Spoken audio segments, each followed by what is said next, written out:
Hello there and good morning. Well, there you have it.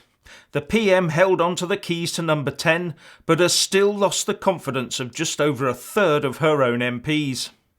And in a happy coincidence, the Tory whip just happened to be restored to two MPs, Andrew Griffiths and Charlie Elphicke, on the same day, so that they could take part in the vote, a move that Labour has condemned as a betrayal of women due to the allegations involved against the two MPs. Anyway, the numbers were 200 for her and 117 against, with those Tory MPs having now placed themselves in a straitjacket of having a leader that will not be able to deliver a proper exit from the EU, if at all, and who will be unable to win an early election if one is forced on them in the next few months. Those MPs have now also lashed their whole party to the anchor that is Theresa May's deal, which has the potential to drag the whole lot under and take the entire country with them. What of a WTO exit, I hear you ask?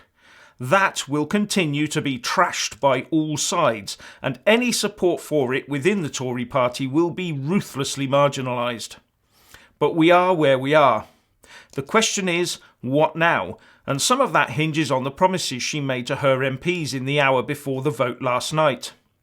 The first is that she would step down after Brexit had been achieved, but before the next general election. That, for a start, makes her a bit of a lame duck PM, doesn't it? Putting an end date on a premiership is something leaders avoid doing like the plague. And who defines when Brexit is over? Her? Is it like the Irish backstop? Then there's this reference to getting some sort of legally binding assurance out of the EU that the Irish backstop really is temporary. But she's only been given 10 minutes to talk to EU leaders about that today.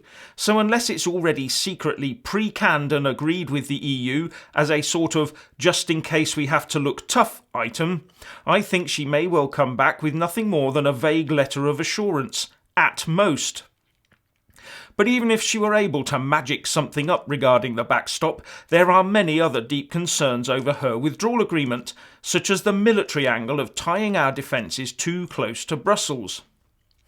Anyway, for now the Tory mantra will be, let's all get behind Theresa, get the legal assurance, get the deal voted through by Parliament and move on. But will she get the assurance, and when will she put the deal to Parliament? And what if it fails to get past MPs? She's promised no deal then, but will she deliver that? And I have to say that both the EU and our PM are using the same language about her deal.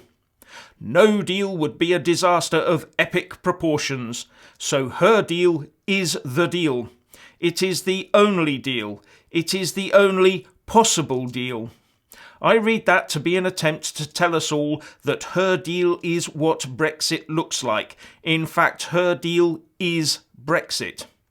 Which means that, should she be unable to get it through Parliament, she could well be tempted to shoehorn another referendum in between now and March the 29th, or during an extended Article 50 period, and tout it as her Brexit versus Remain.